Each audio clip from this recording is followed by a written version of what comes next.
இன்னும் தூங்கிட்டே இருக்க? ஏய் லட்சுமி, ஒன்னதான் காலையில 7 மணி ஆகுது. எழுந்துரு. பாரு, வீட்ல எல்லாரும் எழுந்து குளிச்சு கூட முடிச்சிட்டாங்க. நீ இன்னும் தூங்கி எழுந்திருக்கலன்னா அவங்க என்ன நினைப்பாங்க சொல்லு? என்னங்க நீங்க, இப்ப 7 மணி தானே ஆகுது. இன்னும் 1 மணி நேரம் தூங்க விடுங்க. காலையிலேயே எழுந்து என்ன பண்றது சொல்லுங்க? என்ன பண்றதுன்னு சொல்ற? நான் ஆபீஸ்க்கு போகணும்.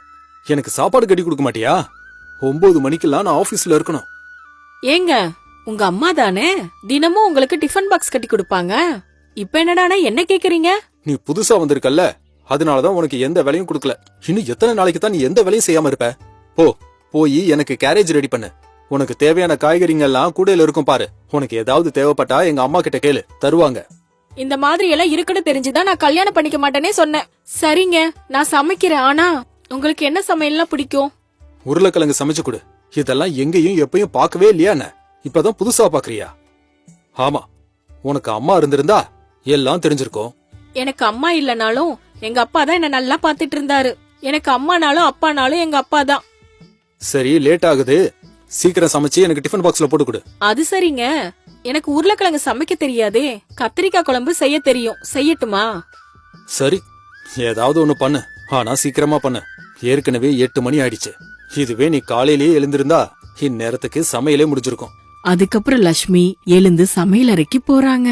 சமையல் அறைக்குள்ள அவளோட மாமியார் ரங்கம்மா அங்க இருக்காங்க. வாமா லட்சுமி, குளிச்சிட்டு வந்துட்டியா? பார்த்தா இப்பதான் தூங்கி எழுந்து வந்த மாதிரி தெரியுது. ஆமாங்க அத்தை, இன்னும் நான் குளிக்கல. உங்க மக சீக்கிரமா டிஃபன் பாக்ஸ் கட்டி கொடுக்க சொன்னாரு. அதான் நான் இங்க வந்தேன். நம்ம வீட்ல யாரும் குளிக்காம சமையலறைக்கு வரமாட்டாங்கம்மா. நீ முதல்ல போய் குளிச்சிட்டு வா. அத்தை, நான் குளிச்சிட்டு வரதுக்குள்ள அவர் ஆபீஸ்க்கு கிளம்பி போயிடுவாரு.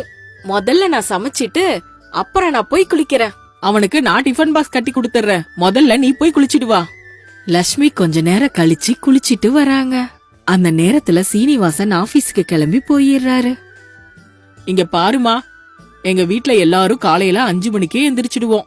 நீ புதுசா கல்யாணமான பொண்ணு.